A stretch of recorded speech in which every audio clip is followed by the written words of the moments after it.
Hey guys, tonight we're heading back to the Middle Ages where justice is slow, confusing, and smells faintly of sheep.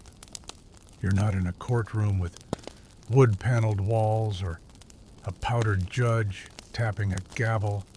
No, you're in a cold stone chamber, barefoot, hungry, and very much on trial. Except you're not even sure what you did. Maybe you insulted someone's pig. Maybe you trespassed on land that's suddenly not yours. Or maybe, like so many others, you're just unlucky enough to be accused. So, before you get comfortable, take a moment to like the video and subscribe, but only if you genuinely enjoy what I do here. Let me know in the comments where you're listening from and what time it is for you. Now dim the lights, maybe turn on a fan for that soft background hum, and let's ease into tonight's journey together. You're hauled into a space that looks more like a barn than a courtroom. The floor is dirt. The benches are crooked. The lighting is mostly candles and one suspicious lantern that smells like bacon fat. You're standing awkwardly between a goat tethered to a post and a cartwheel someone forgot to move. There is no bailiff, no jury box, no polite coughs, just a crowd of villagers whispering behind their hands, casting glances that say, "Didn't he steal that onion?" And then the judge enters. Well, not a judge exactly. More like the local lord who owns most of the surrounding fields, keeps a ceremonial sword in the corner, and looks vaguely hungover. He sits down on what used to be a chair and is now a stack of crates draped in a moth-eaten rug. He adjusts his fur-trimmed hat, glances at you, and says, "What's this one then?" This is not a place where innocence is presumed. It's not even a place where guilt is discussed. It's a place where people show up hoping to walk out again. And you're not off to a great start. There's no lawyer, no advocate. You're told to speak for yourself, which is hard, because you haven't eaten in 2 days, and your entire defense rests on the phrase, "I swear by the Virgin." You fumble a few sentences trying to sound less guilty than your posture suggests. Meanwhile, someone near the back is already planning what to do with your cow if things go south. The accusations aren't exactly clear. You might have cut down a tree that technically belonged to the abbey, or you might have looked at someone's wife wrong. It's murky. The parchment your name is scrawled on is stained with wine and sealed with a thumbprint. Not a wax seal, a thumbprint. Probably the judge's. Now comes the real test character witnesses. This is where the villagers are invited to either vouch for your good nature or stand up and tell stories that begin with, "I heard from my cousin's brother's wife that he once," and the judge listens, sort of. He nods occasionally, eats a piece of dried fruit, scratches something on a plank of wood that might be your name. The goat bleats. You try not to panic. Historians still debate how much of this medieval process was official and how much was just local improvisation. Records were kept, sort of, but the line between law and custom was as flexible as the rope currently holding up your belt. What's worse is that you don't even know what punishment might come. A fine stocks in the town square. A branding iron with your name on it. Trial by fire. Trial by water. Or the worst of all, trial by ordeal. But we'll get to that in a bit. You glance at the judge, hoping for mercy. He belches. You think that might be a good sign. The villagers shuffle out at sunset. The verdict we'll decide in the morning, which is medieval for we're going to sleep on it, drink a bit, and let the chickens vote. So you're locked in a shed for the night with a bucket, a straw mat, and a rat named Thomas who insists on licking your boot. And as you lie there, shivering, listening to the wind howl through cracks in the wood, you realize you're not on trial. You're in a performance, one where everyone already knows their lines. Except you. You wake up with straw in your hair and mud on your face. The rat is still there. He's brought a friend. Someone slides a bowl of watery porridge through the door and mutters, "Big day," like you're being married and not judged by people whose main qualifications involve owning pigs and pointing fingers. You eat anyway. Hunger has no pride in a medieval trial. When they open the door, the sunlight hits you like an accusation. You're shoved back into the makeshift courtroom where the crowd has doubled. People have brought stools. Children sit on fences. There's a man selling boiled turnips. He looks way too excited about today.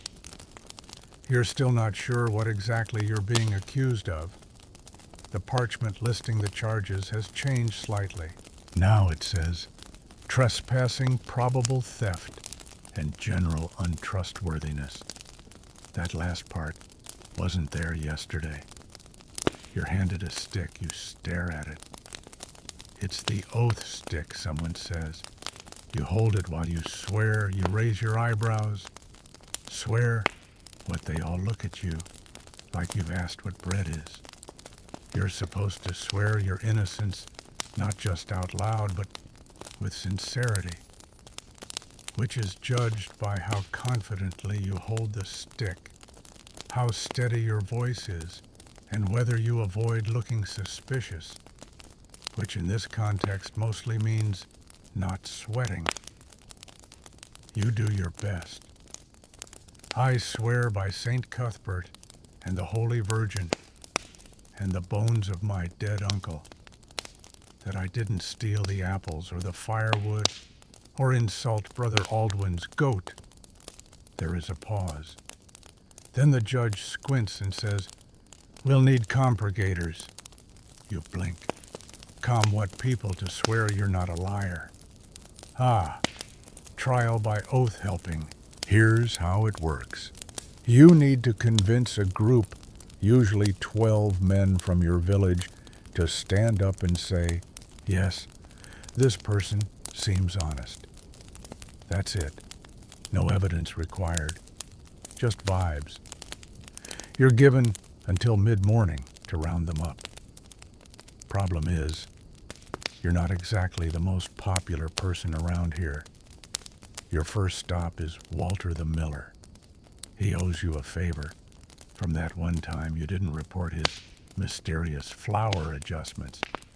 He says, "No offense, but people think you might be cursed, or unlucky, or both."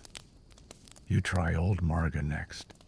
She agrees, but only if you promise to give her your boots. You agree. They're not great boots anyway.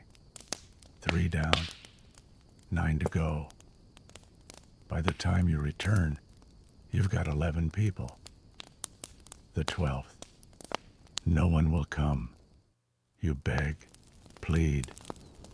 Offer chickens you don't have. Eventually, a boy of about 10 steps forward and says, "I'll do it." The judge considers. "Close enough," he mutters. You line up your oath helpers beside you, each swearing to your character like they're reading out loud in church for the first time. except for the boy who just says, "He's nice." Gave me bread once. The crowd chuckles. You're starting to feel hopeful. And that's when the priest steps forward. He's wearing robes too big for him and carries a scroll he unrolls like he's announcing war. There's still the matter of God's judgment. You blink. Didn't I just pass the oath? Yes, the judge replies. But we still don't know if the apples were cursed. You don't even know what that means. The priest nods gravely. We must invoke divine proof. Ah, here it comes. Trial by ordeal. Historians still argue over how common these were. Some say they were ceremonial, symbolic, rare.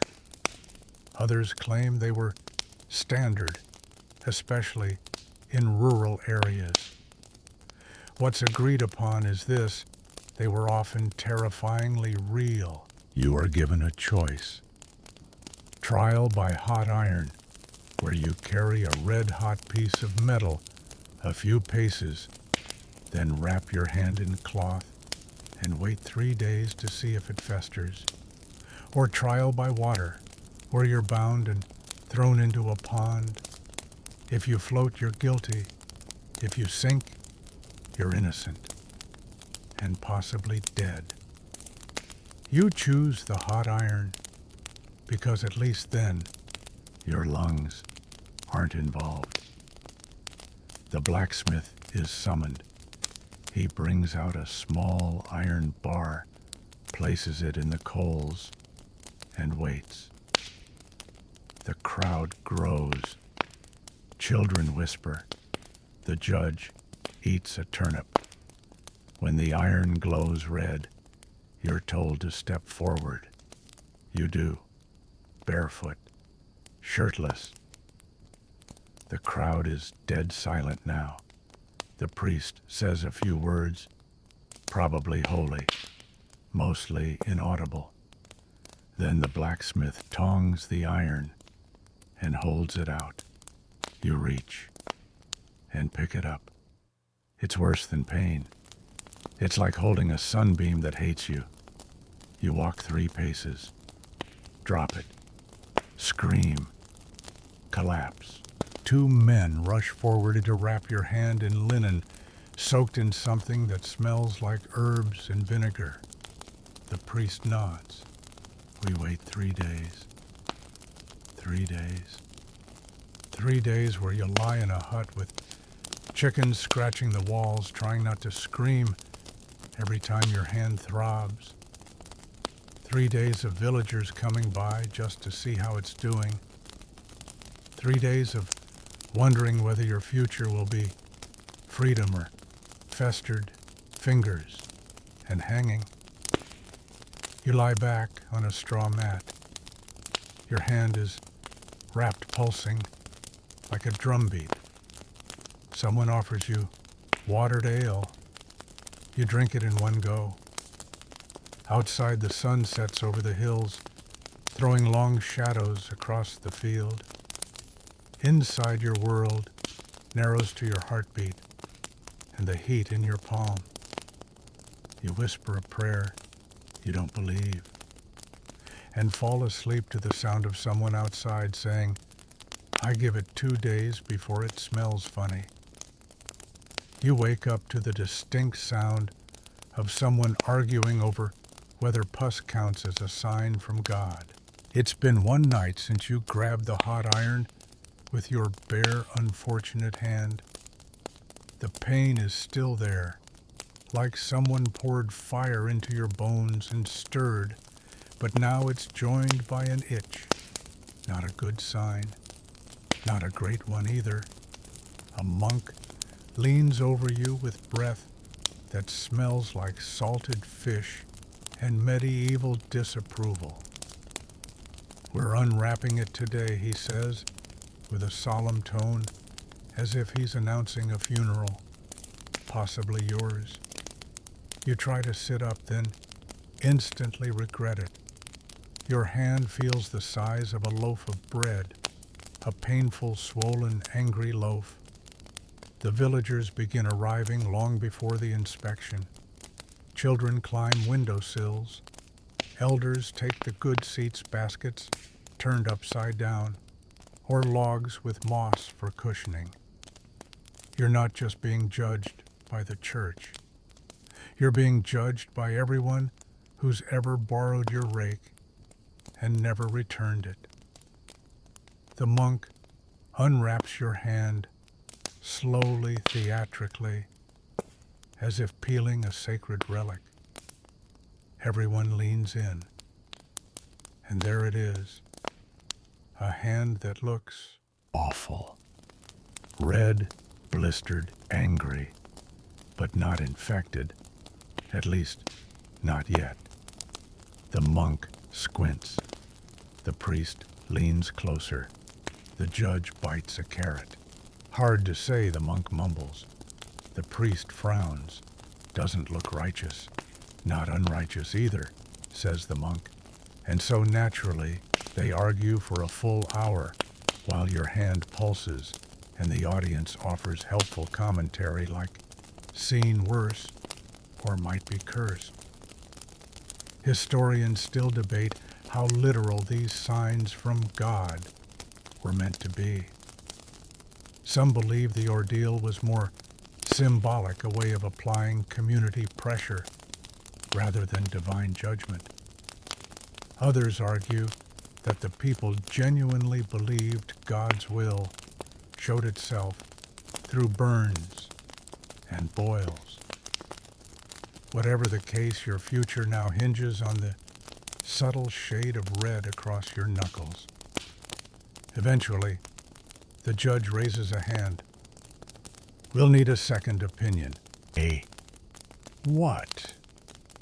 A rider is dispatched to fetch Father Hildebrand, a man known for two things: claiming to be blessed with visions and once identifying a spoiled apple as Satan's fruit. Comforting. You're left lying on your straw mat while people come by one to squint at your hand and offer unsolicited comparisons. Looks like my pig's belly last harvest. Kind of resembles the saint's face in that stained glass window. Could be divine, could be infection. By the time Father Hildebrand arrives, your hand has become more public spectacle than body part. He waddles into the hut, robes dragging mud eyes narrowed, like he's seen too much or not enough. He says nothing, just bends over your hand and sniffs. Sniffs. You flinch. Not because of the pain, but because the priest then turns and says it does not reek of sin. The crowd murmurs. That's apparently a good thing. The judge declares innocent by ordeal. Praise be. Your legs go weak.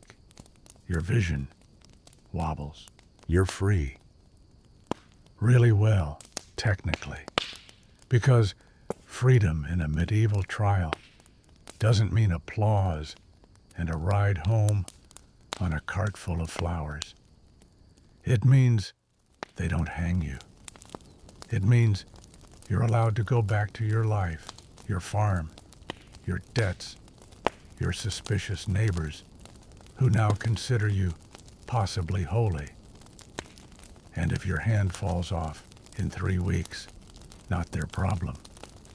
You stumble out into the sunlight dazed, relieved, and deeply aware that you just survived one of the strangest public performances the Middle Ages could offer.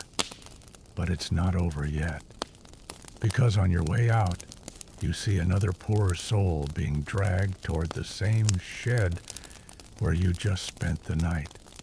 A new trial, a new face. The whole pageant resets. The villagers don't go home.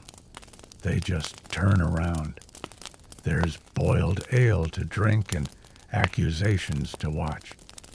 You realize now that these weren't trials in the way we think of them today. They were events, public theater, social glue wrapped in religious fervor and thin linen bandages. The audience wasn't there for justice. They were there for narrative. And you just played your role. And you're not even the main character anymore. You limp home. Your boots squish. Your hand throbs. And as you pass the church bells ringing faintly over the fields, you try to hold on to one comforting thought. You didn't float. You didn't burn too badly. And by the logic of medieval justice, that's practically a standing ovation.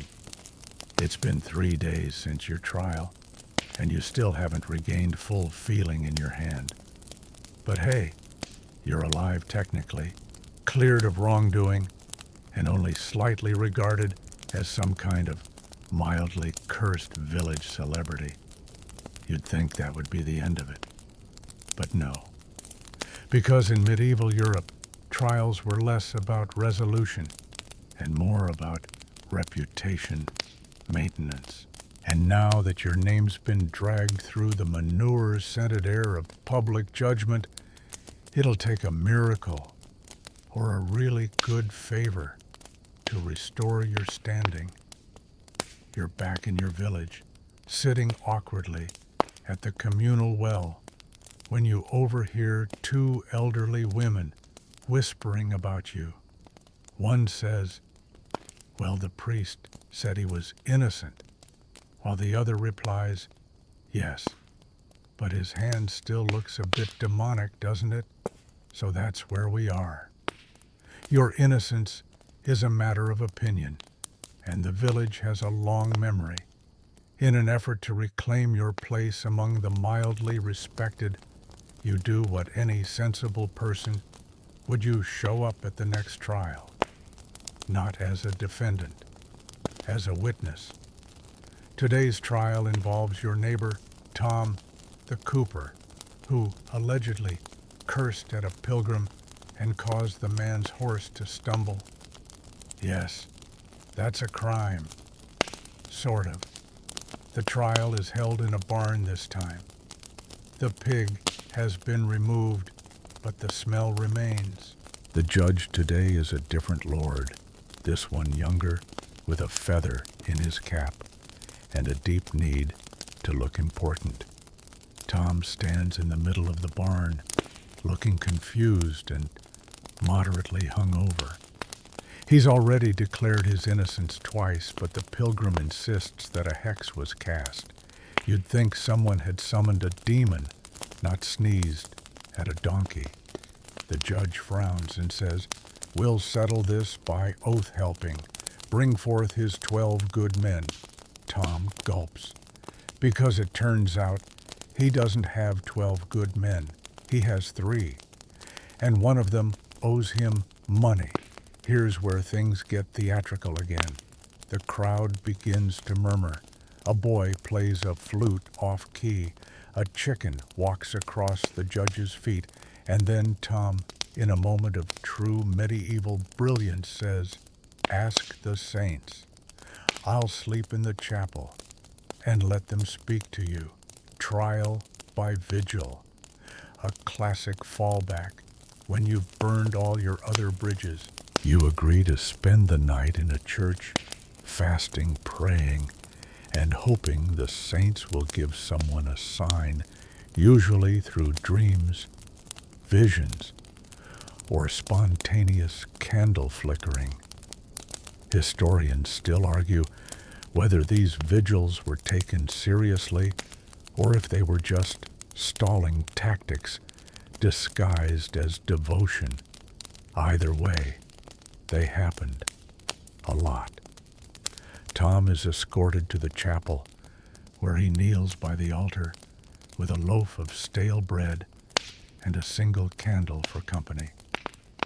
You, being curious and perhaps slightly bored, decide to stick around. At midnight, the candle sputters, Someone whispers, "A sign." It's not. It's just wind through a cracked window. But by dawn, it doesn't matter. The local friar claims he dreamt of Saint Jerome shaking his head, and the judge interprets this as ambiguous. Tom is let off with a warning and 3 days penance, which means no ale and extra church attendance. He walks away looking victorious, if slightly confused. And the crowd, they're already turning to the next trial, muttering rumors like, "Did you hear about Maud and the missing eggs?" Or, "I bet she's a witch." The cycle spins again, because what matters here isn't just guilt or innocence. It's participation. Being seen, being heard, playing your role in the long-running saga of village drama dressed up as divine justice. You start to understand the rhythm now. It's not a system. It's a script. And everyone knows their lines. The judge plays stern but bored. The priest pretends divine insight. The crowd gasps, claps, gossips. And the accused, they act guilty or holy, depending on what sells. It's courtroom theater with no curtain and no intermission. And you, once a nervous extra, are slowly becoming a regular cast member. Back at home, you find a knock at your door. It's the judge's scribe. He's pale, nervous, clutching a piece of parchment like it might explode. "The Lord wants you back as a witness." You sigh. Of course he does. Once you've been burned by the hot iron and survived, people start thinking you're something special, or at least interesting to watch. You're starting to wonder if being officially innocent is less like freedom and more like an unpaid internship in public drama. You're summoned again, this time not as an accused or even a witness, but as something rarer, a character witness for a pig. Yes, a pig. To clarify, the pig is not on trial. The pig's owner is. But the pig is the reason for the trial. And you've somehow been identified as someone with insight into the animal's temperament. Welcome to another day in medieval justice, where logic naps in the stable and everyone else acts like this is completely normal. You arrive in the town square, where a table has been dragged out and decorated with wilted garlands, because apparently this particular case has a festival atmosphere. There's bread. There's cheese. Someone is selling tiny wax figurines of the pig in question. You have no idea how you got here. The judge today is a thin man with a long, nervous mustache that twitches every time someone mentions blessing the animal. The accused, Roger the baker, stands stiffly beside a large, sleepy pig with suspicious eyes and a daisy wreath around its head. The charge: pig, sacrilege. Apparently, Roger's pig wandered into the churchyard and chewed on the edge of a saint's painted robe that had been drying in the sun. And now the town's in uproar. The robe is considered holy. The pig is considered demon-touched. And Roger, well, he's about 3 panics away from renouncing pigs altogether. You, as someone who once helped Roger move hay, and once saw the pig sleep through an entire thunderstorm, are now expected to speak on behalf of its spiritual disposition. You step forward, clear your throat, and say, "I've never seen this pig do anything evil." A murmur, a pause, and then, from the priest's assistant, "Did it look guilty when chewing the robe?" You want to ask if pigs can look guilty. Instead, you say, "It looked curious." Historians today might laugh at this, but these kinds of absurd-sounding trials weren't unheard of. Animals, especially in rural communities, were often tied to religious symbols, omens, or even accusations. Pigs, in particular, have an unfortunate history of being tried for murder mischief and now robe nibbling. The judge confers with the priest sighs, the pig sneezes, everyone gasps, someone crosses themselves. The priest decides that it's not fully demonic, but suggests a public cleansing ritual for the pig, not Roger. And just like that, the crowd shifts its mood from pitchforks to piety. The pig is sprinkled with holy water. The robe is mended and kissed by a friar. Roger is fined a loaf of bread and 2 apples, and you are handed a cabbage for your honest testimony. You hold the cabbage bewildered. The crowd cheers, and the judge nods, as if he's personally saved the town from spiritual collapse. Once again, justice has been served with a side of vegetables. You start walking home with the cabbage under your arm and the distinct feeling that you've just witnessed a moral play written by a drunk playwright and performed by sleep-deprived villagers. As you pass the blacksmith shop, you hear snatches of conversation. They say the pig's been blessed now, heard it oinked 3 times during the prayer, just like the legend. They're going to carve a statue of it next week. And so it continues. The trial never really ends. It just shifts from one person or pig to another. In truth, you're starting to see it for what it really is, a community ritual. Trials aren't about clarity or fairness. They're a stage, and the entire village is the audience and the cast all at once. What matters is not what you did, but how interesting it was to watch.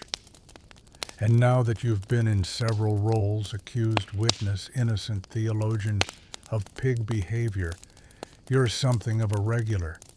At home, you sit by your tiny fire, thinking back to your first day in the courtroom, confused and terrified. Now you're just confused, but also, admit it, slightly entertained. The fire crackles. The cabbage rests on the table like a weird trophy.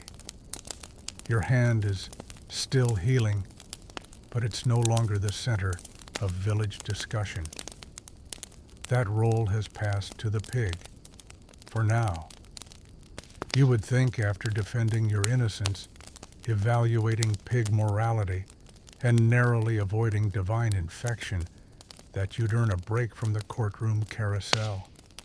But the medieval world is nothing if not persistent, especially when there's a property dispute and nobody can read the map.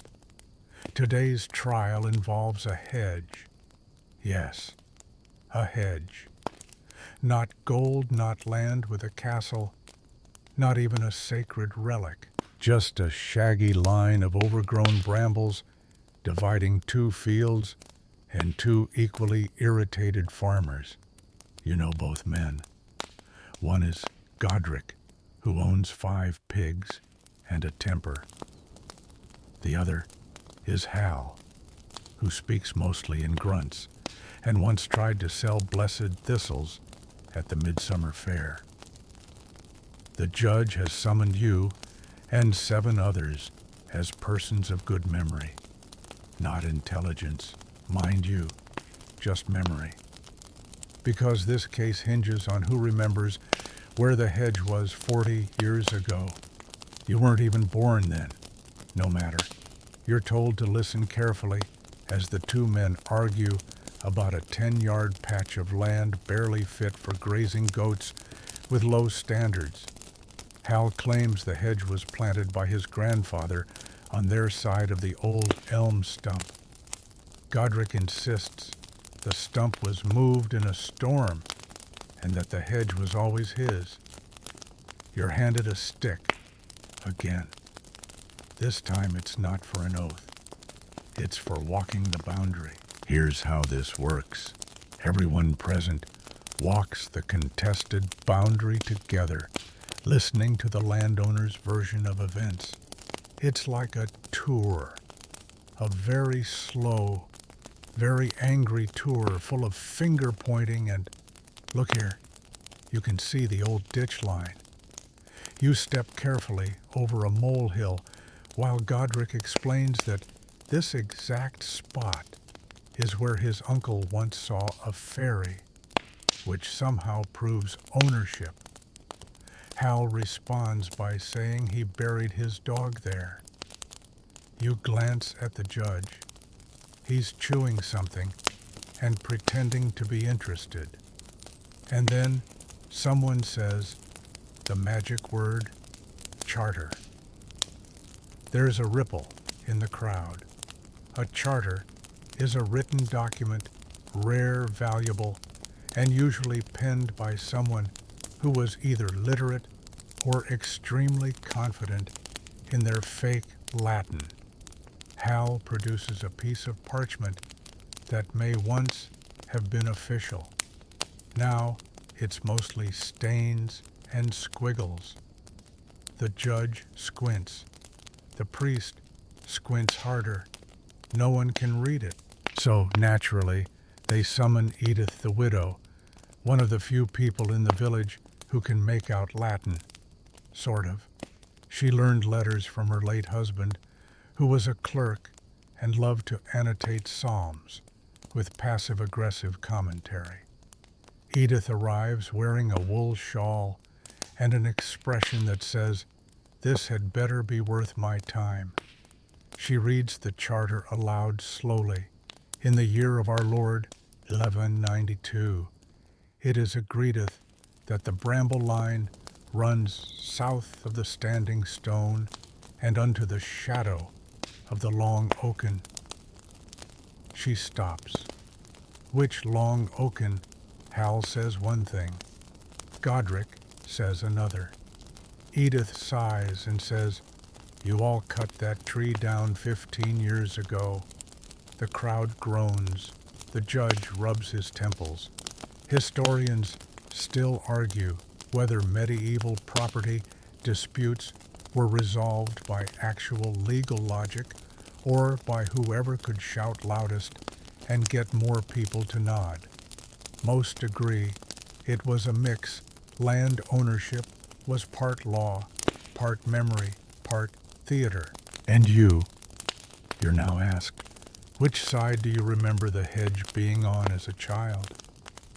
You pause, think, then say carefully, "Well, I remember avoiding it because it had bees." A boy from the crowd pipes up, "It still has bees." The judge, sensing an impasse, declares, "The hedge shall remain as it is. Both shall share the land equally." There's a pause. Then both men begin shouting again.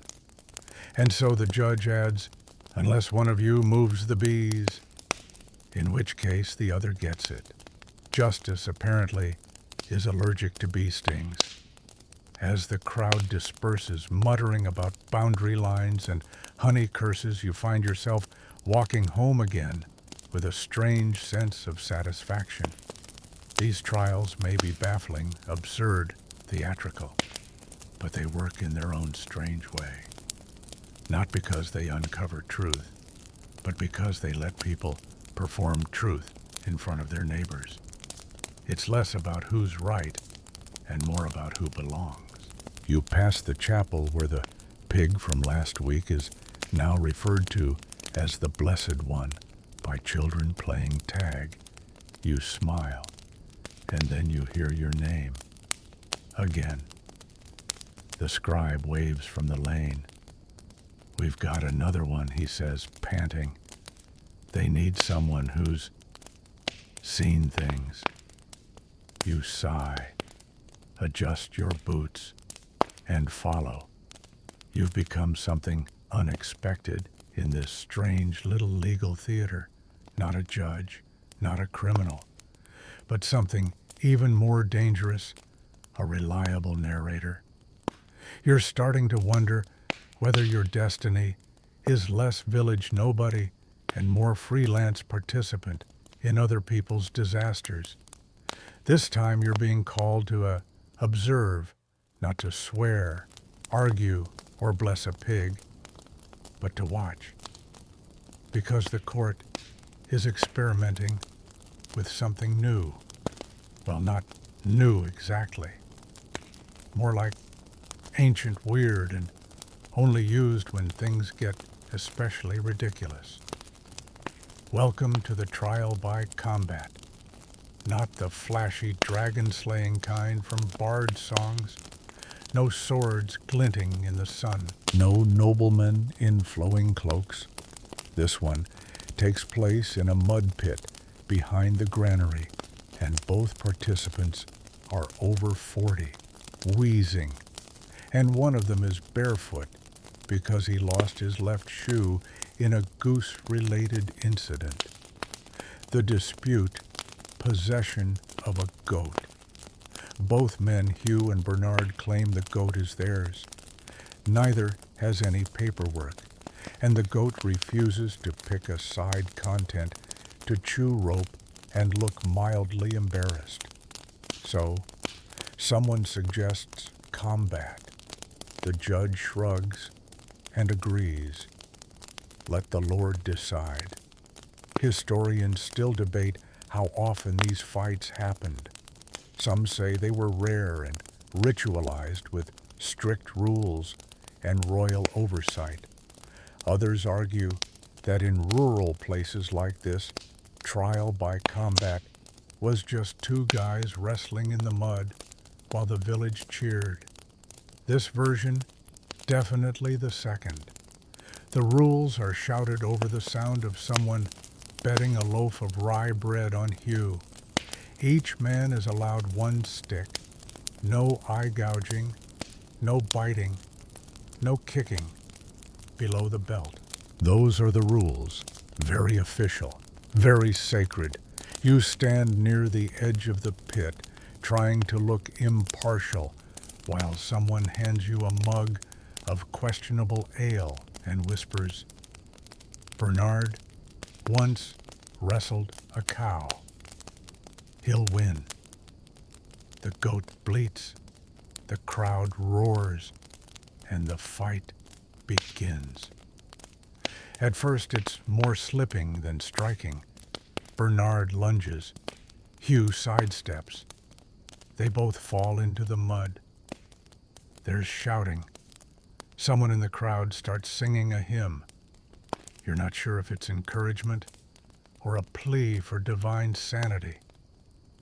Eventually, Hugh manages to land a slap with his stick. Not a dramatic one, more like a startled pat, but it counts. Bernard stumbles. The goat bleats louder. The judge leans in, eyes narrowed like he's watching chess. Then, Bernard trips on his own foot, falls backward into a puddle, and stays there, wheezing. The judge declares victory to Hugh. The goat is handed over, and everyone claps. You sip your ale and think, that's it. That's justice today. Apparently, yes. Hugh lifts the goat like a child beaming. Bernard is helped out of the mud by two local children who immediately demand compensation in the form of sweetbread. There's no gloating, no speeches, just the usual murmur of the crowd moving on to the next bit of excitement, which might be a cart tipping over or a sheep giving birth in the wrong pen. You walk home with the distinct awareness that combat in this case was less about battle and more about blessings of balance and footwear. Still, it worked. The dispute is settled. No one died. Barely. And the goat now lives with a man who's too tired to argue further. This wasn't about truth. This was about letting fate and gravity decide. Back at your door, you notice something strange. A bundle of herbs tied with red string. A gift. A warning. No note. You pick it up. Sniff. Smells like rosemary and something sour. You place it on your table and stare at it. Then 3 knocks. It's a child. He looks around, whispers, "There's a witch trial tomorrow," and runs off before you can ask who, when, or why you're being told. You stare at the herbs again. Of course. Because what's a medieval courtroom without magic fear and a little stage lighting? Courtesy of torchlight and hysteria, tomorrow's performance will be different. Bigger. Darker. And somehow you know you'll be in it. Whether you want to or not. The morning mist clings to your clothes as you make your way toward the chapel courtyard, where today's trial is already drawing a crowd. There's a nervousness in the air, not the usual curiosity or glee. This time it's edged with silence, side eyes, and whispers you're not meant to hear. Because today someone has been accused of witchcraft. You weren't summoned officially, no parchment, no stick oath. But your name was mentioned yesterday twice. First by the child who delivered that ominous message. Then by Edith, the widow, who claims you've got a clear head and an honest aura. You're not sure what part of you looks particularly aura-based, but it's too late to protest. The accused is a woman named Elfrida, who lives in a hut by the woods and inconveniently has never married, never missed church, and brews teas that actually work. She once cured your cousin's rash with crushed bark and vinegar. You remember this because your cousin won't stop showing you the healed skin. Elfrida stands now in the center of the courtyard. She looks neither fearful nor angry, just tired. The priest calls for silence. A boy steps forward. He says his father's cough worsened after drinking one of Elfrida's teas. A woman says her butter wouldn't churn, and Elfrida had walked past her door that same morning. A cow miscarried. A dream felt wrong. Someone had a sudden nosebleed. Historians still argue whether witchcraft accusations were sincere beliefs or convenient scapegoating. Most agree it was often about power suspicion and fear of women who didn't fit the mold. The priest produces a pricking needle, a long iron pin used to test witch marks, strange moles, scars, or spots that don't bleed. The crowd shifts, not quite sure whether to look away or lean in. You feel sick. Elfrida removes her shawl calmly. I have nothing to hide, she says, which is either brave or an invitation to be turned into a cautionary tale. The needle is applied to her shoulder. It bleeds. A relieved murmur. Then to her upper back. It bleeds. Then to a spot behind her knee. And this time nothing. No blood. No pain. The crowd gasps. The judge leans forward, rubbing his chin like a philosopher trying to decide whether to panic. You're motioned forward. The scribe says, they want your eyes on this. Of course they do, because now you're the village's favorite truth teller, or at least the person who talks without fainting. You kneel. Look closely. The spot behind Elfrida's knee is thick with scar tissue, likely an old burn. She flinches a little but says nothing. You stand and say, it's an old wound, probably cauterized. The priest frowns. That doesn't explain the lack of blood. You reply, wounds like that don't always bleed. You'd know if you spent time outside the vestry. A chuckle. Risky, but effective. The judge hesitates. The priest glances at the crowd. Someone whispers, she helped my baby through the fever. Another, she gives bread to the beggars. And slowly, like ice melting into stream water, the mood shifts. No verdict is announced. Instead, the judge declares, she shall fast for 3 days and remain under observation, which is medieval code for, we're not convinced, but we're not brave enough to burn her either. Elfrida is led away, face unreadable. You stand there, half expecting someone to accuse you next. Instead, a man claps you on the back and says, good eye. We'll need you again. Of course you will. Later that evening, you visit Elfrida. She's seated by a cold hearth, fingers wrapped around a cup of water. I'm not angry, she says. Before you can speak, they're afraid. And fear makes puppets out of otherwise decent people. You nod. Then, because you've learned this is how things go, now you ask, will you stay? She looks out the window, where the moonlight cuts soft silver lines across the floor. For now. Outside, someone's goat sneezes. The world absurdly keeps spinning.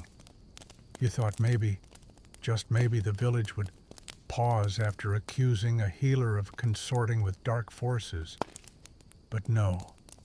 If anything, theatrics attract imitators, and today the crowd is twice as large. There's even a peddler selling dried apple slices shaped like saints' heads. Because today, the case is a curse by look. Yes. Someone claims they were cursed simply by being looked at too hard. You arrive at the square, half out of habit, half out of grim curiosity. The accused is a shepherd boy named Aldwin, who's about 12, smells like sheep, and mostly communicates through startled glances and occasional whistles. The accuser, Agnes, the tanner's wife, a woman famous for having 6 cats and 1 working tooth. She claims that Aldwin stared at her while walking past her yard, and the very next day her left foot itched. An itch. That's the entire case. The judge, who is clearly regretting his career choices, sits under a large linen parasol, scribbling in a ledger that may or may not be blank. You're waved over by the scribe, who says, "Just watch. If it gets weird, we'll need you." It immediately gets weird. Agnes holds up her foot, which does not look particularly cursed, unless dry skin counts. She then begins to cry, not tears of pain, but of betrayal, like this boy has personally hexed her marriage, her fields, and her breakfast. Aldwin says nothing. He looks terrified. He keeps glancing at his goats tied nearby, as if hoping one will suddenly produce a legal argument on his behalf. Then someone else chimes in. A man says he once saw Aldwin frown at a puddle, and the puddle evaporated. Another says the boy never eats during daylight. He's fasting. It's Lent. And another insists Aldwin talks to animals. He does.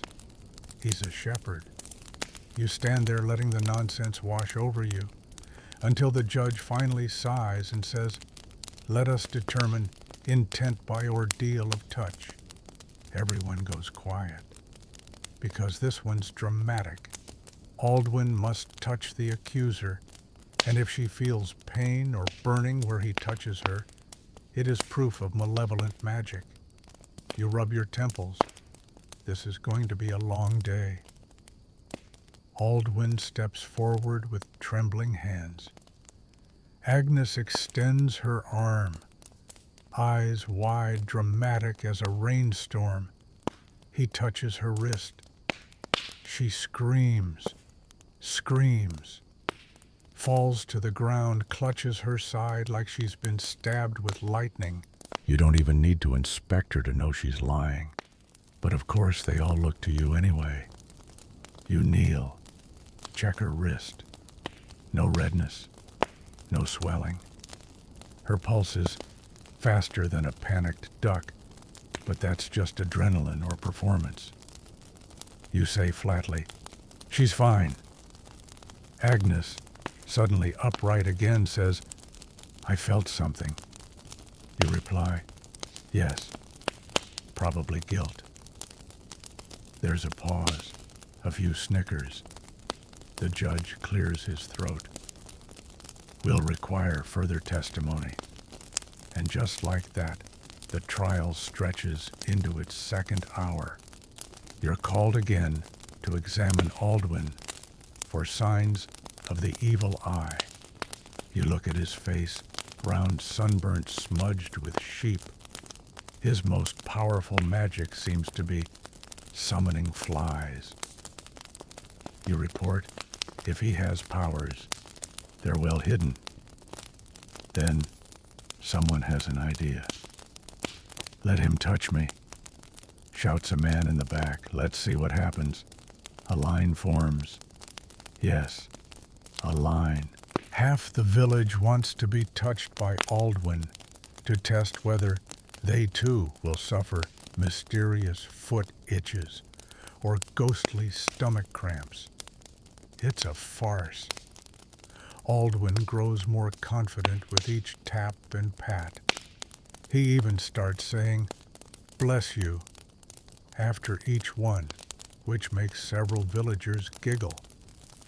You catch the judge smiling behind his ledger.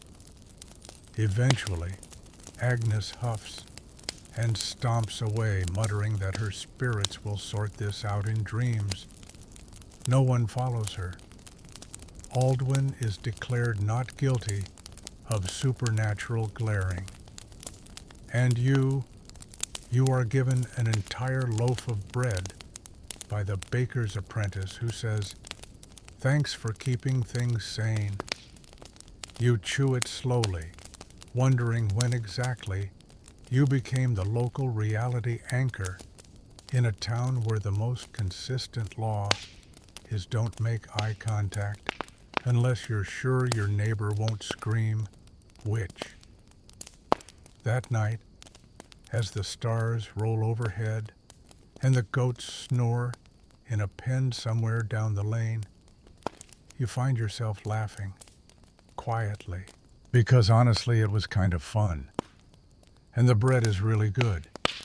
It starts with a rumor, because as you've learned, medieval law doesn't require evidence so much as a dramatic whisper, said twice.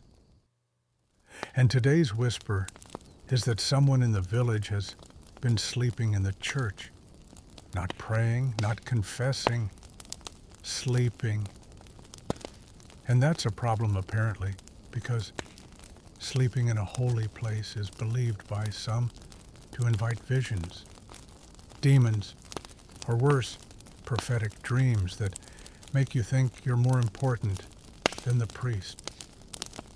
The accused, a stonemason named Ulrich, who has exactly one eyebrow and the personality of an annoyed donkey. He's gruff, unsentimental, and known for building walls so solid they're still standing after the sheep have eaten the fences. You've never seen him inside a church. In fact, no one really has. But according to the altar boy who crept in one dawn to sweep the vestibule, Ulrich was curled up behind the altar with straw in his beard and his boots off, snoring loud enough to shake the rafters. The judge is called. The priest is outraged.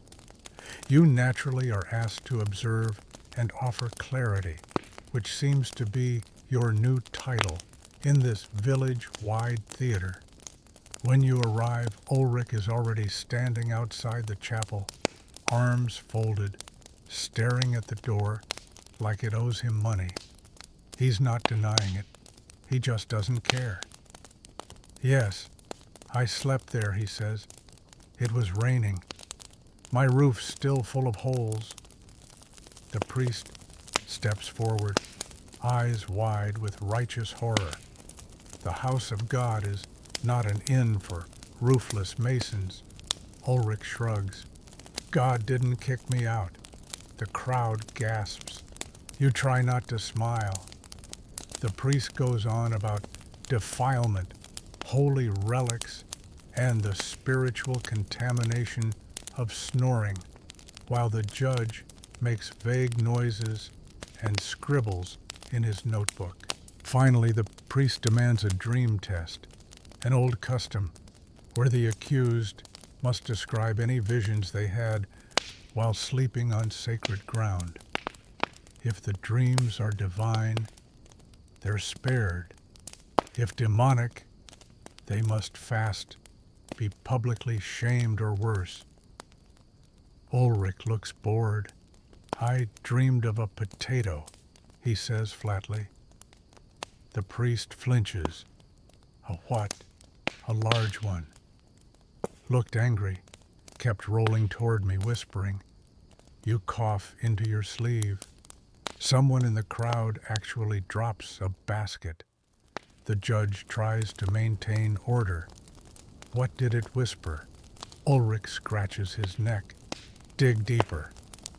You make a mental note that this is either divine mystery or the subconscious complaint of a man who builds foundations for a living. Historians still debate whether these dream trials were sincere or simply elaborate games of symbolism. Some say clergy used them to assert control, especially in towns where people were getting too cozy with saints and visions. Others believe it was a form of social theater, a way to perform awe discipline and low-stakes fear. You lean toward the second explanation. The priest, however, is taking this seriously. Clearly, he says, this is a warning. You must dig deeper into your soul. Ulrich number, I think the church needs a better drainage trench. Another gasp. You at this point are barely holding it together. The judge clears his throat.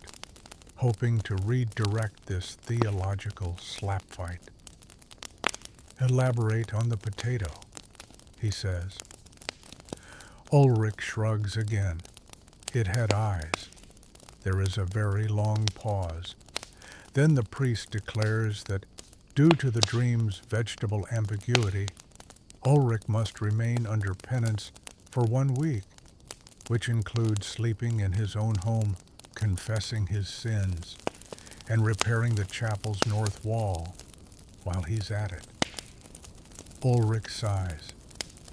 Fine, but I'm keeping the straw. The crowd disperses. You find yourself walking home with the altar boy, who's still rattled. What if the potato was real? You reply gently. If it rolls through town again, we'll try it for heresy. And he laughs, which is nice. Because laughter in this world is currency. It's a way to remind yourself that justice might be bizarre, uneven, and shaped like a tuber, but it's also shared, endured, and often retold. At home, you hang your damp cloak, eat some leftover bread, and glance at the small bag of herbs Elfrida gave you days ago.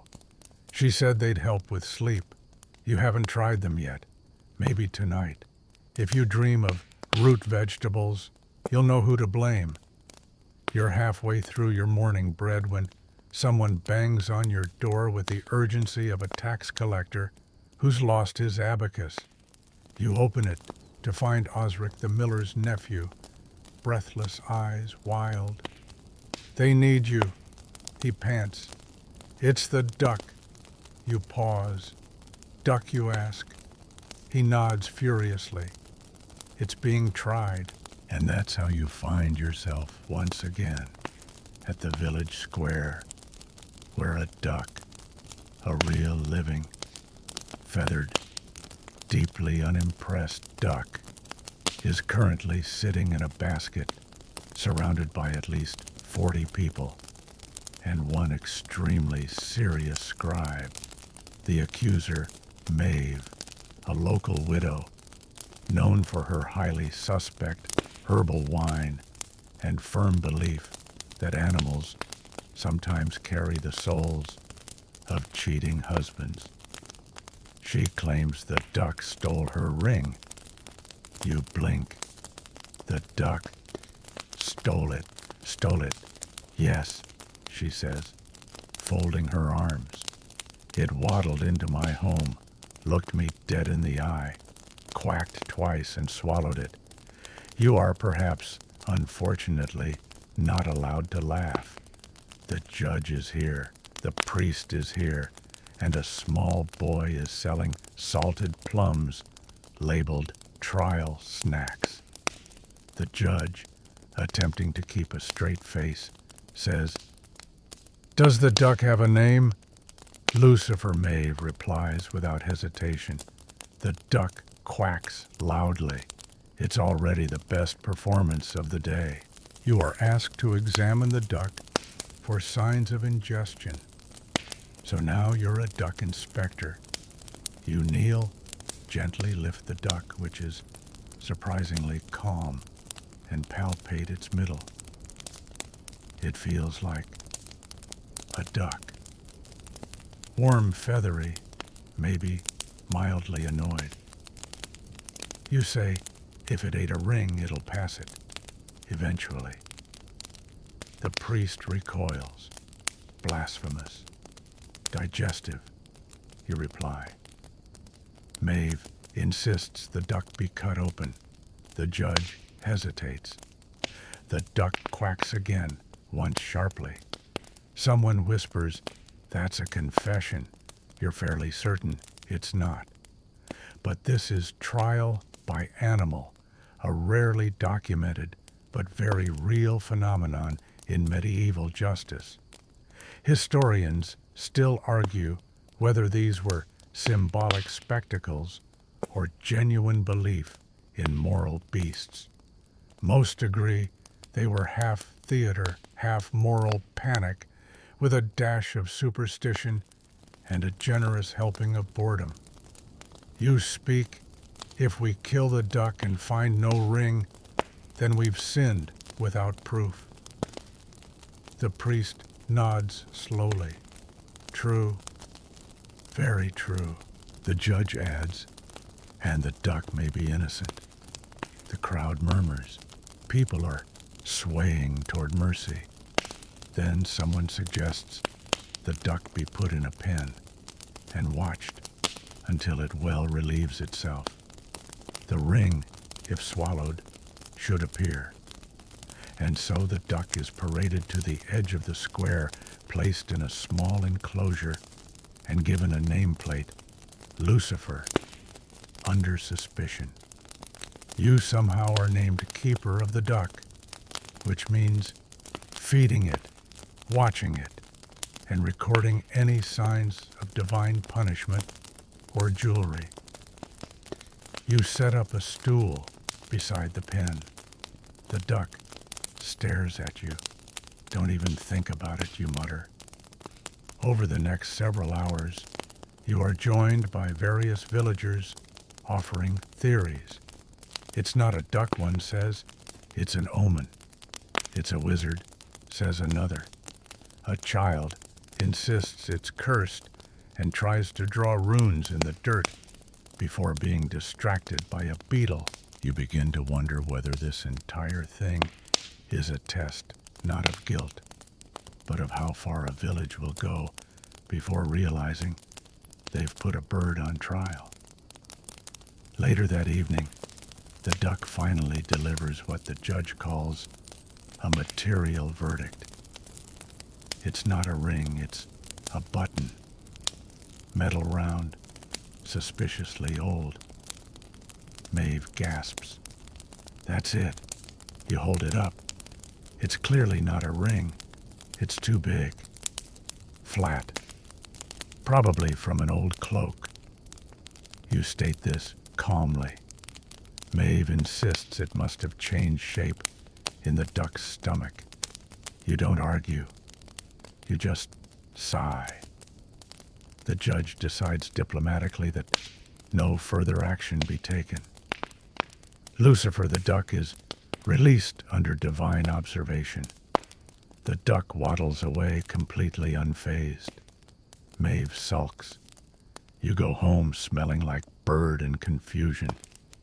And that night as you drift off, you can't help but think if the duck had actually laid a golden egg, half the village would have claimed it was stolen. The duck's trial should have been the high water mark of absurdity. But you've underestimated just how imaginative your village can get when given a judge, a crowd, and just enough boredom to ferment into belief. Today's case begins with a bell ringing at the wrong time. The church bell meant to toll for Mass, and major events rang out at midnight last night. Loud, clear, exactly 6 times. No one pulled the rope. At least that's the claim. You're summoned at sunrise, not with urgency, but with the tone someone uses when they suspect you might be at fault just for being available. The priest greets you with hollow eyes and a handful of soot. It rang, he says. I was awake, reading. The bell rang, and there was no one there. The judge is already there, scribbling something on parchment, with visible glee. You suspect he's been waiting for a supernatural case ever since the duck failed to deliver gold. You climb the narrow bell tower steps, expecting to find a prankster or a loose rope, or at worst, a trapped bird. But no, everything is still. The rope hangs straight. The pulley is well oiled. The bell itself is clean, silent, solemn. You descend slowly, more curious than skeptical. Outside, the crowd has grown. Someone's brought dried lavender. A woman is burning bay leaves. This has become a purification, not just an investigation. A boy steps forward. He says he saw a shadow in the chapel, tall, thin, gliding. It vanished when the bell rang. Another swears the bell's sixth chime echoed like a whisper saying, "Time's up." The priest clutches his beads, a sign he mutters, judgment or a curse. You raise an eyebrow, or wind historians still argue whether bell tollings without a pull were accidents, legends, or fear-given sound. In some cases, it triggered mass panic. In others, quiet awe. In this case, it triggers a trial against the bell itself.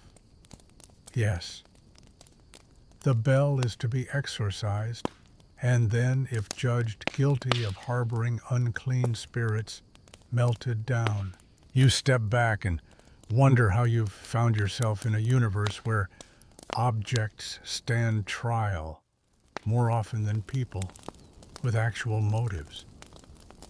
The priest begins the rites chanting sprinkling water, burning herbs.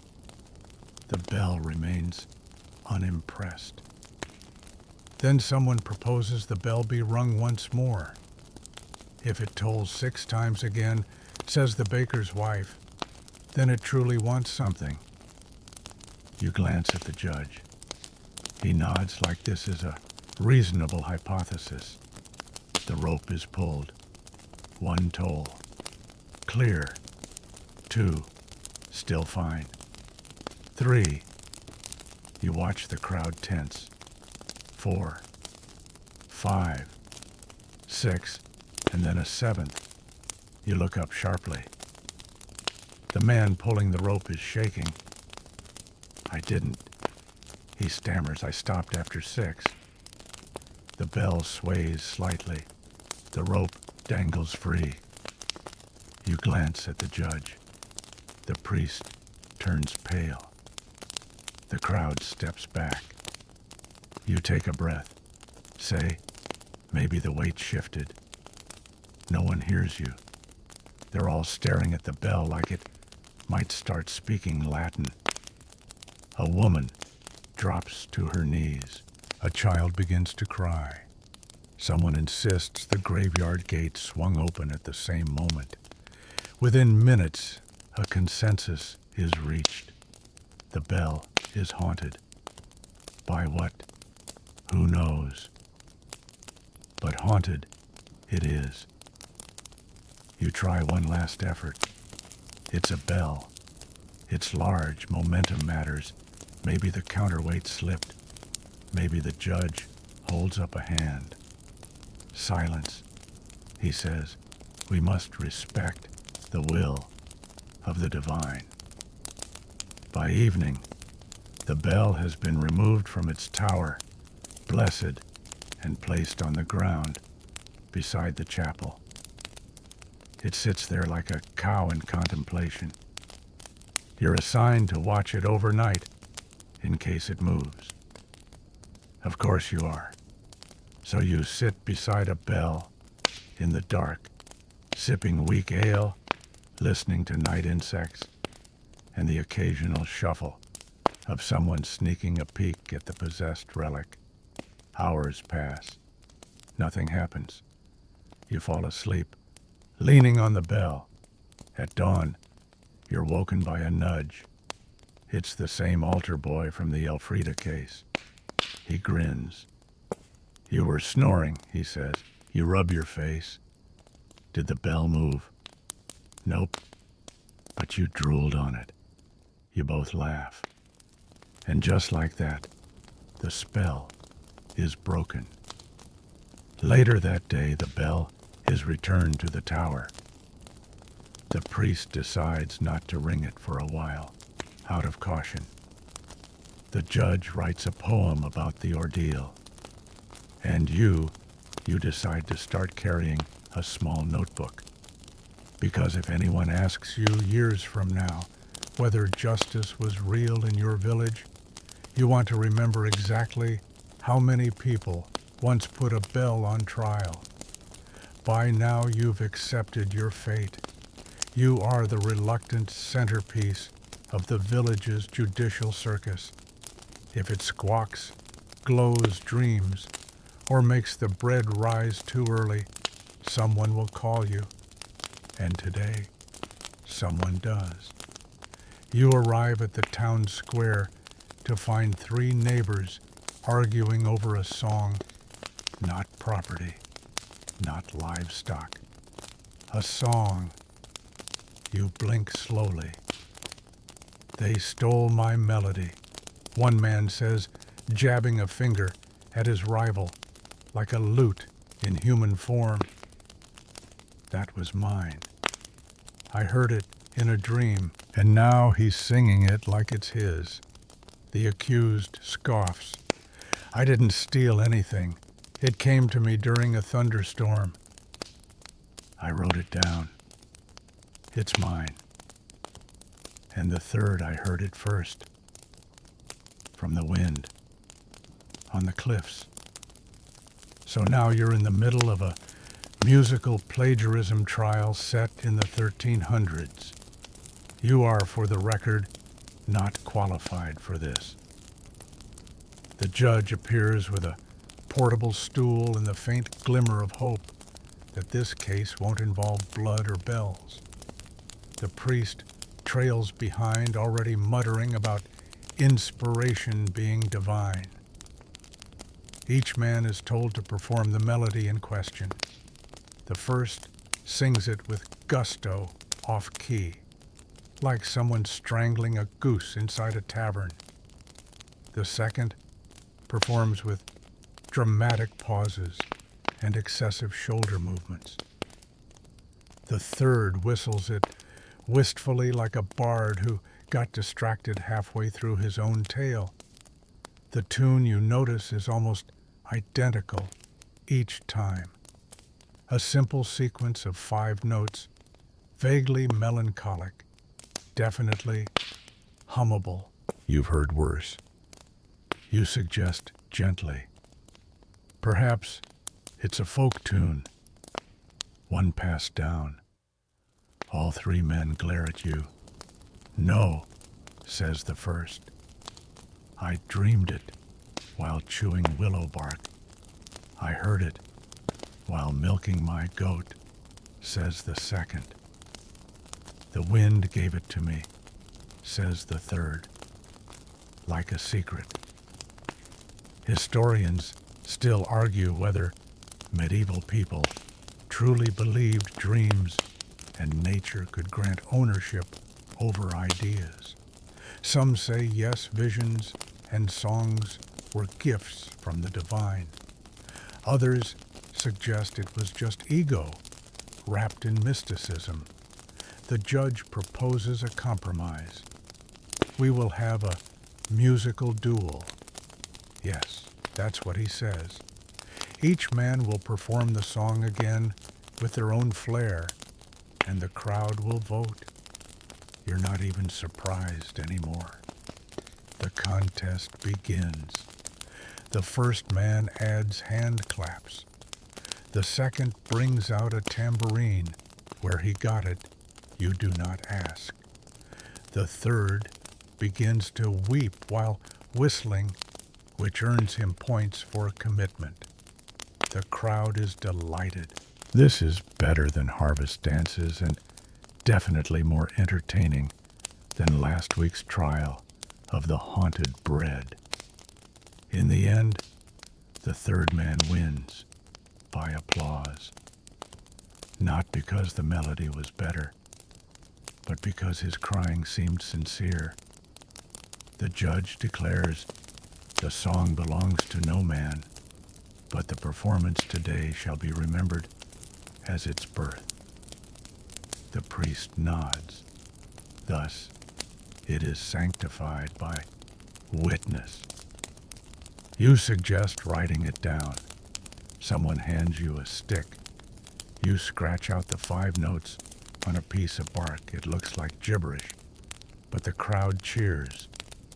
You are once again part of something absurdly ceremonial. That night you hear the melody again, from a child skipping home, then from a woman stirring soup. The song has already become folk tradition. It belongs to the village now, just like you do. By now you've stopped asking why things happen here. You've replaced that with a more useful phrase. All right, how bad is it this time? Today the answer is moderately absurd, mildly dangerous, and fully on fire. Not a person, not a house, a book. You're summoned by the candlemaker's apprentice, pale soot-smudged and holding a piece of parchment that smells vaguely of singed rosemary. You've got to come, he says. They think the book cursed someone. You arrive at the chapel's back room now, dimly lit and smelling of panic sweat and wax. On a table lies a charred psalter, a small leather-bound volume of psalms, half burnt at the edges. A thin trail of smoke still curls from its spine like it's thinking about reigniting. Beside it, Father Corwin, normally calm, usually upright, is sitting on the floor, eyes wide, muttering verses in the wrong order. Everyone's avoiding eye contact with the book. Apparently, during last night's Vespers, Corwin opened to Psalm 94, and the book burst into flames, right there in his hands. A dramatic whoosh, a yelp, a panicked flinging of sacred text across the room. No candles were nearby, no hearth, no sparks, and no one is calm about it. You carefully approach the table. The book lies still. Damaged, yes, but not demonic. You press your hand near it. Warm, not scorching. Could be mold, you suggest. Old books gather gas in damp places. It can catch fire.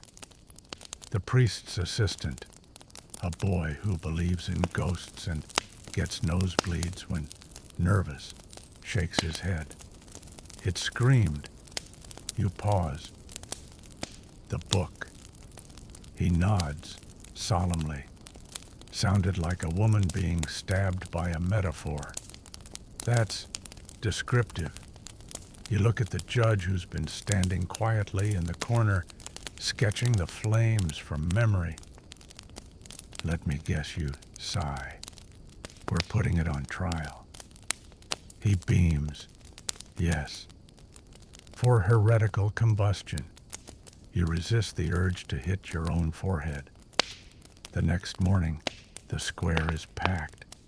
A book now bound with rope rests atop a crate. People are nervous. A few wear charms. One woman has smeared garlic on her forehead. The prosecution begins. Corwin, a bit more stable today, recounts how the book seemed angry, how its pages fluttered of their own accord. He cites the flame as divine retribution, or possibly devilry, depending on the weather. You step forward. I'd like to ask the book a few questions, a few chuckles. The judge approves. You unbind the psalter and open it. The burned sections form jagged shapes, but the ink remains visible. You turn pages, slowly, feeling nothing. No breeze, no glow, no invisible slap. It's a book, you declare, not a cursed object. Historians still argue whether object trials were meant to truly assign blame or to create public closure.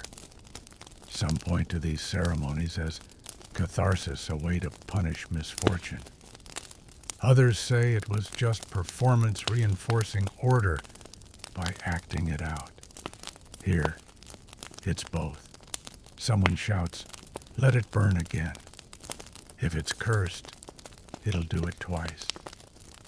This is not sound logic, but it's very medieval logic. A fire is built. The book is placed near the edge. Everyone waits. Nothing happens. You step forward again. Books don't scream. Priests do when frightened. Let's not punish a parchment for our own superstition. A silence. Then the judge, perhaps bored, nods. Let it be exiled. You blink. The book, he's serious. And so the psalter is banished to the outer chapel wall, tied in a small sack, left in a niche for reflection. It will never be read again, but it will not be burned. The people cheer. Balance is restored, or something like it. That night, as you pass the chapel, you see a cat sitting beside the book's new resting place. It blinks at you. You nod. The cat wisely does not burst into flames. There's a chill in the air this morning, not from the weather, but from suspicion. The villagers are whispering again, and you know exactly what that means. Another trial, another spectacle, and another moment where logic gently packs its bags and leaves town. You're summoned to the bakehouse where the village's bread is made. Prayers are muttered over dough, and occasionally someone hides a note inside a loaf, because that's apparently a form of communication now. But today's crisis is not about gossip. It's about the bread itself. Specifically, a single round loaf that rose on the wrong day. The baker Gertrude is beside herself. "I made it yesterday," she says, pointing at the suspiciously perfect, golden-crusted loaf, resting alone on a wooden table. "Set it out overnight. Should have been flat. The yeast is bad. The flour's old. Shouldn't have risen. But it did." You nod slowly, and Gertrude lowers her voice. "It smiled at me." You take a long breath. You're saying you begin carefully that the bread smiled. She nods. "I pulled it from the oven, and the crust had this curve, like lips, and 2 holes. I swear it winked." You glance at the loaf. Sure enough, the top is split just enough to resemble a cheerful face. It is frankly adorable, if slightly unsettling. By the time you turn around, the judge is already there, nibbling on a plum and scribbling in a notebook titled "Criminality in Crust." The priest follows, carrying salt and muttering psalms. Soon the square fills again. You're starting to suspect the village just likes gathering. The baker demands a blessing or a burning. "It's unnatural," she cries. "Bread should rise with effort, with devotion." This loaf is arrogant." You suggest cautiously that heat patterns often crack the surface of bread in odd ways. Maybe it was just lucky steam. Gertrude shakes her head. It knew. The judge, sensing entertainment, declares a trial for supernatural leavening. And so the loaf is placed on a stool like a smug little defendant, and you are asked to serve as defense. Of course you are. You step forward. It's just bread, you begin. Yeast behaves strangely sometimes. Maybe the oven was warmer. Maybe there was extra fermentation. Maybe it hummed. Someone interrupts. You close your eyes. It made a sound while cooling, the boy says. A kind of happy puff. The priest sprinkles salt on the loaf. It doesn't react. Yet. Historians still argue whether medieval villagers genuinely believed food could be possessed, or whether these trials were more about communal storytelling and reinforcing sacred timing. After all, bread wasn't just food, it was ritual sustenance, and sometimes a metaphor for divine grace. So, when something as ordinary as a loaf of bread steps out of line, it's terrifying.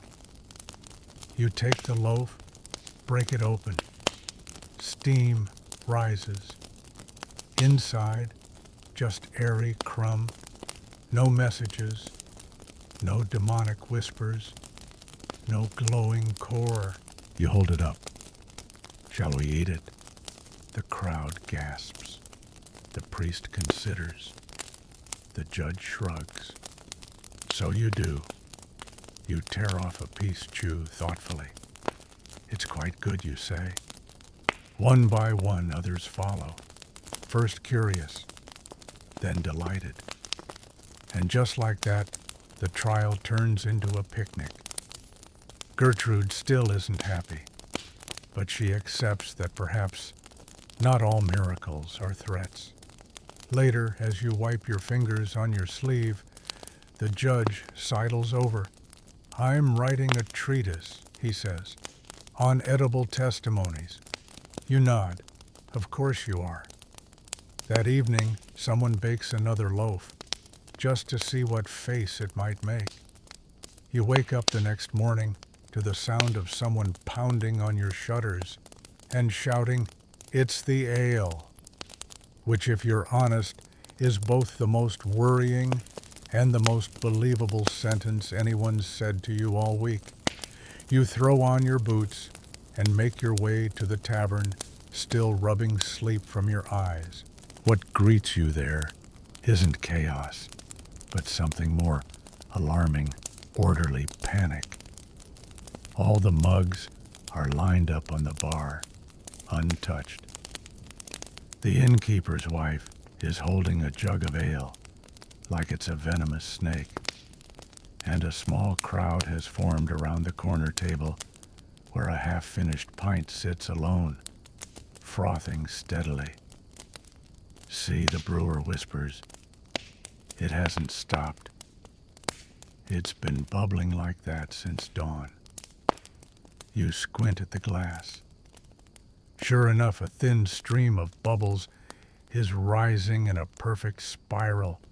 It's mesmerizing, beautiful even, and deeply suspicious. It's possessed, the brewer insists, or enchanted, possibly both. You suppress a sigh. This is what ale does, you say. It ferments. It fizzes. It's supposed to bubble.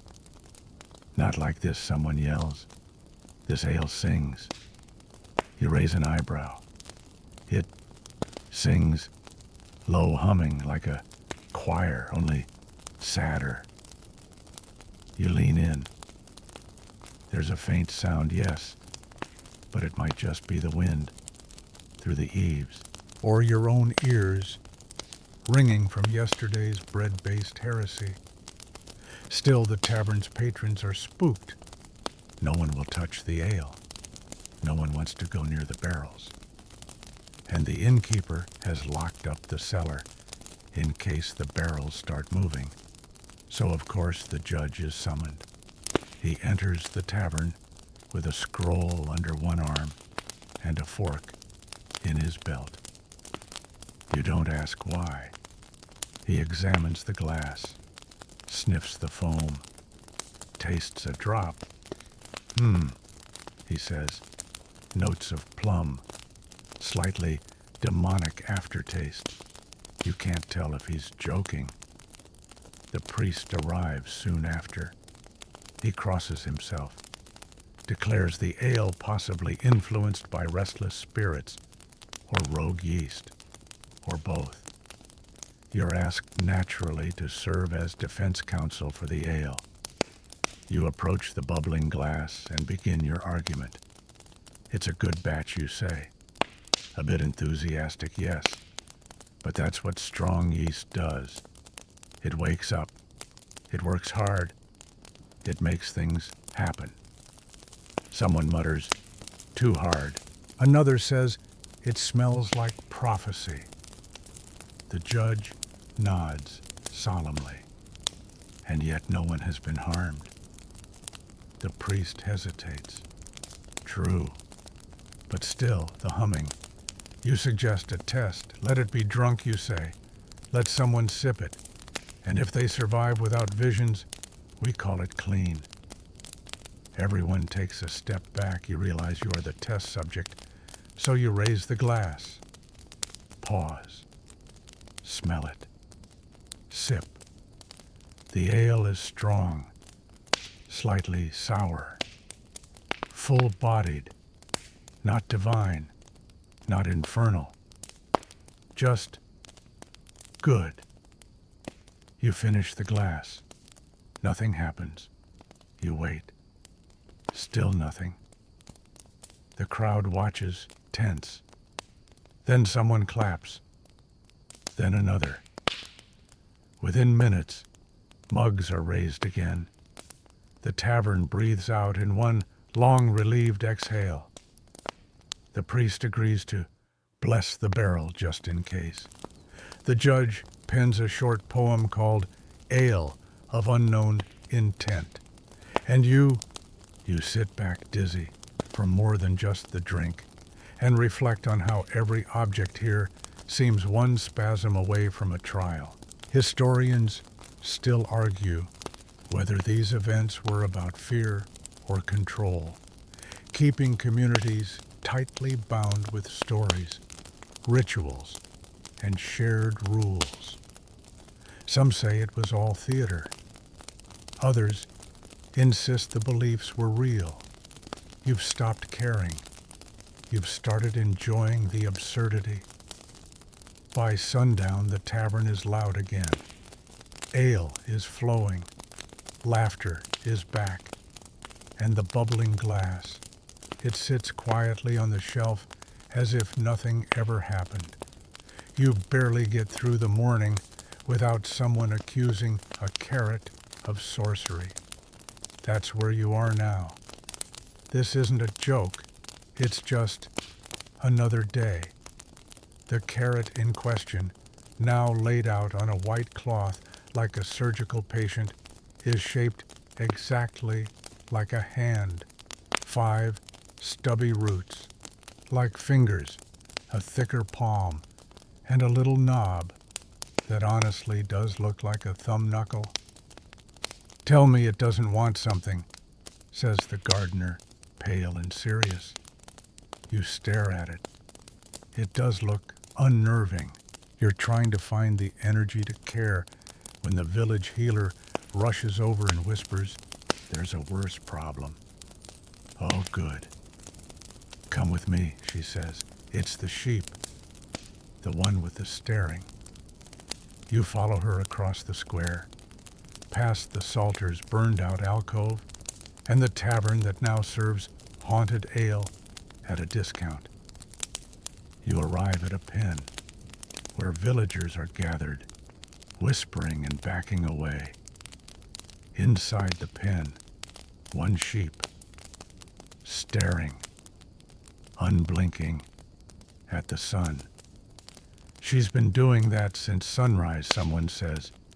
She hasn't moved or blinked another adze, even when I jangled keys. The sheep stares. Its wool is slightly matted, its face serene. A single fly walks across its forehead, and it still doesn't flinch. A girl tugs your sleeve. I think she's seen God. The judge arrives. He looks at the sheep, nods. Telltale behavior of divine visitation, he mutters. The priest gasps.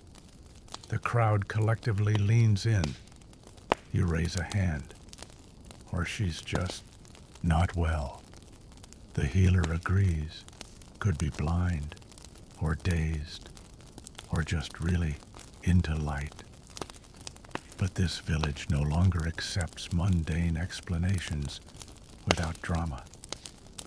So, a ritual is proposed to determine whether the sheep is a prophet or a problem. They bring out incense. They recite psalms. They ask the sheep questions like, "What is the meaning of the harvest?" No answer. Then they wave a mirror in front of her. Nothing.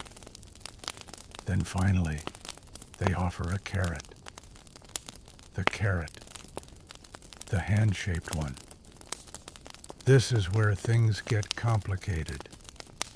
Because the sheep blinks and walks deliberately slowly toward the carrot, takes it, chews. The crowd gasps. The judge whispers, "She knows." Someone kneels. The priest drops his censer. The healer mutters something about iron deficiency. You rub your temple. Historians still argue whether animal behavior in medieval villages was interpreted as omen miracle or manageable oddity. The line between superstition and survival was thin, and most villagers chose magic when things got weird. The sheep finishes the carrot, blinks again, lies down like nothing happened. So naturally the carrot is declared holy, and the sheep an oracle. You are asked to record her future movements. You refuse. They insist. So of course by dusk, you are now the official seer's assistant. Your duties include watching the sheep logging dreams and drawing meaning from wool patterns. You try to quit within the hour. Denied. That night, the sheep bleats 3 times. Someone says it means famine. You say it means she's hungry. The village votes partial omen. And you sit beside the pen watching the stars, wondering how a root vegetable caused a religious revival. By now, your reputation has grown beyond anything you're comfortable with. People leave eggs on your windowsill for insight. A man tried to pay you in turnips for a reading of his dreams. And this morning, someone introduced you to a traveler as the oracle's handler. You're not even sure what your actual job is anymore.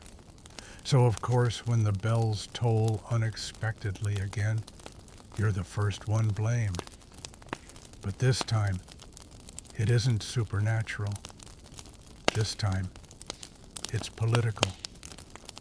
The mayor, well, the closest thing your village has to one, is missing. Disappeared in the night. No note. No footprints. Just an overturned chair, a lukewarm bowl of barley stew, and a trail of rose petals leading directly to nothing. People are frantic.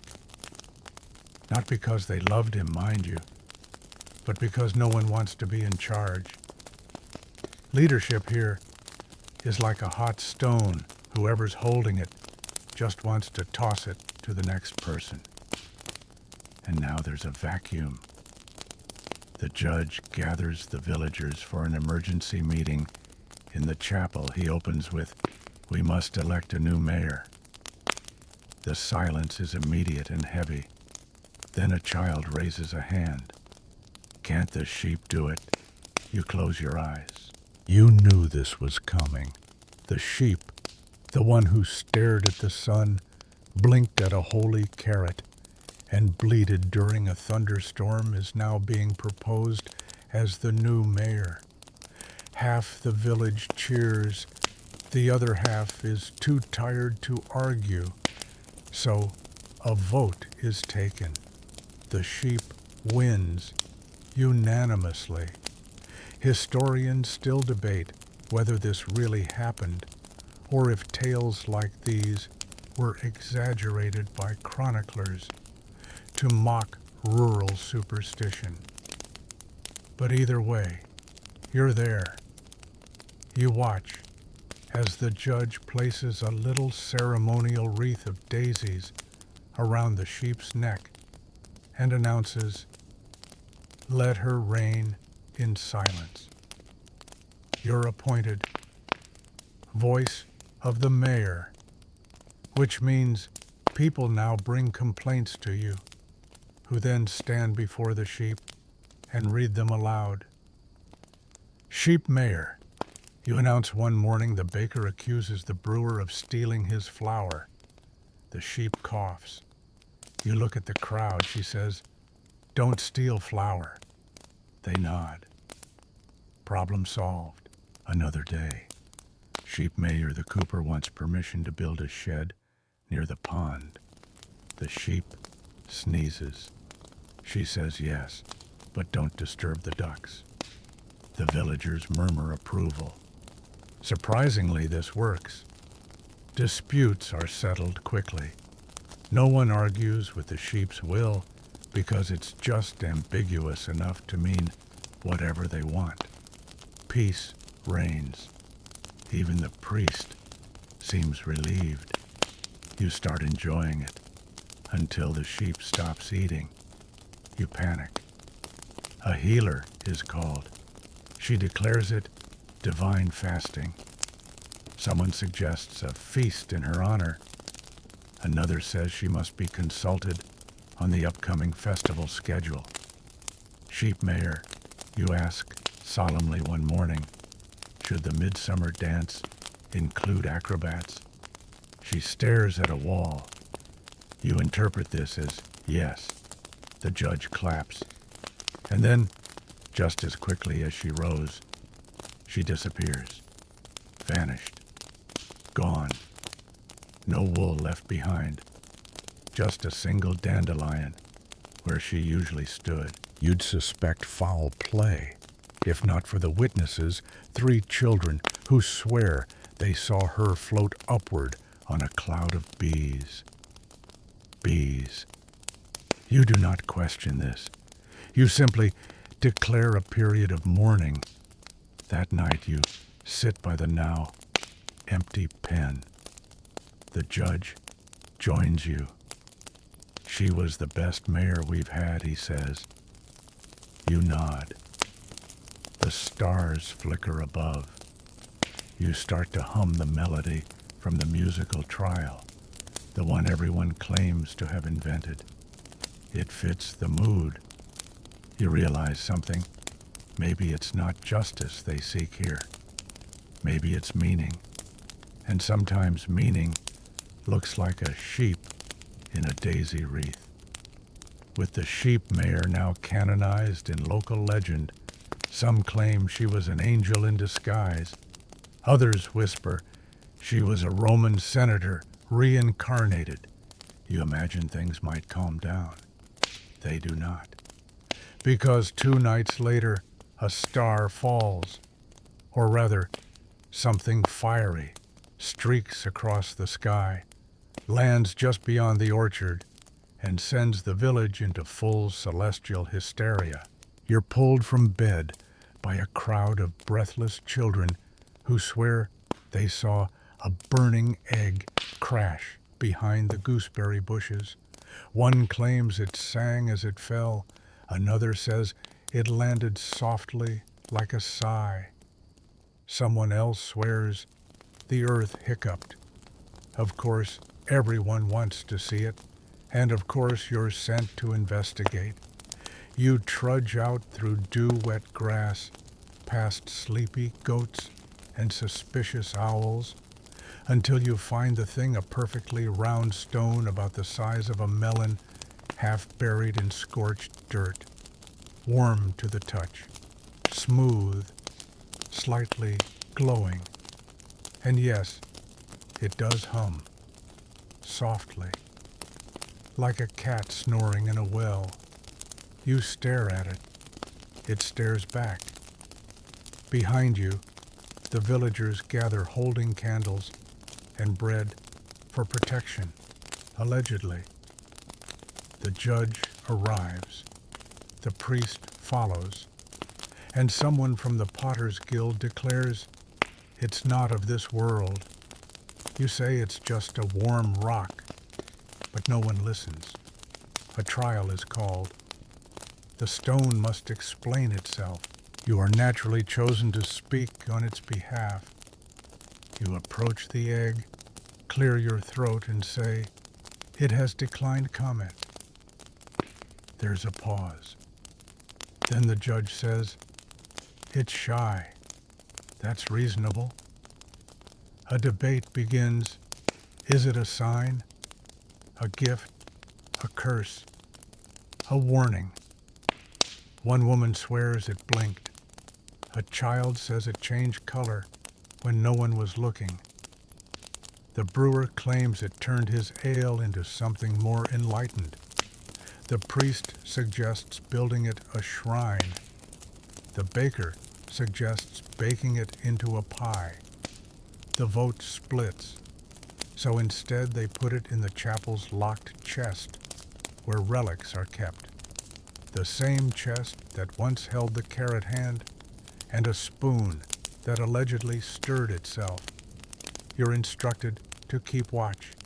Each night you sit beside the chest, listening to the faint humming. Some say it's a melody. Others say it's a warning.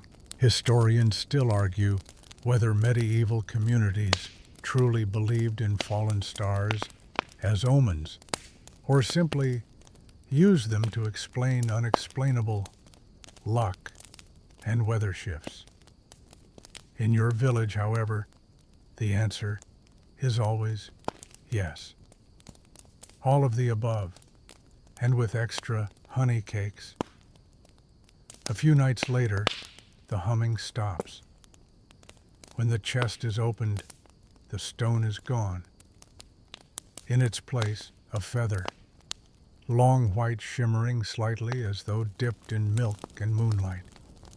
You say nothing. The judge writes a new decree. Visitors from the sky shall be treated with hospitality and moderate suspicion. The priest organizes a new feast in honor of Our Lady of the Feather, and the villagers, they just nod. Of course, a star turned into a feather. Why wouldn't it? You realize they don't need explanations. They need wonder. And if you're honest, you're starting to need it too. That night you place the feather under your pillow. You dream of flying. By now you've stopped asking what will happen next.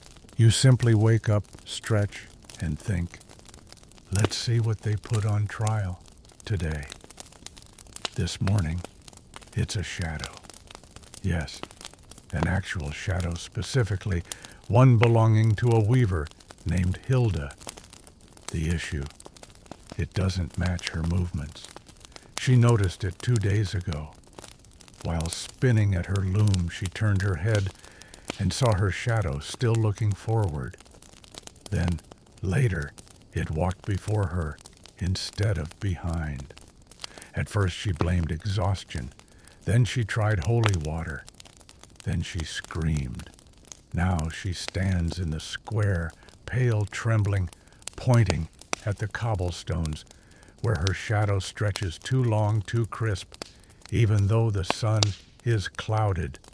I swear it moved, she says. Before I did. The priest crosses himself so quickly, he drops his rosary. The judge scribbles furiously. Title of today's file, Conspiracy of the Body's Twin. You are summoned. Again. You try gently to explain what shadows are. Light angles, sun positioning, and the fact that minds sometimes play tricks when tired. But Hilda is not tired. She is certain. And when you look closely, you start to understand her fear. The shadow's edges are sharp, too sharp. It sways slightly, even when she's perfectly still. You walk in front of her. Her shadow remains where it was. A breeze passes. It blinks. You decide not to mention that part.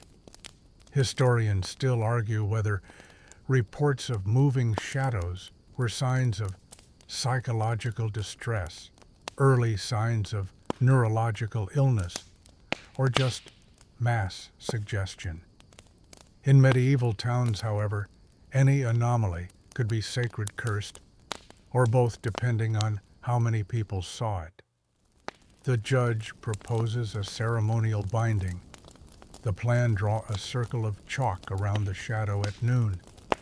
If it stays in the circle all day, it is declared loyal. If not, it must be exorcised. You participate.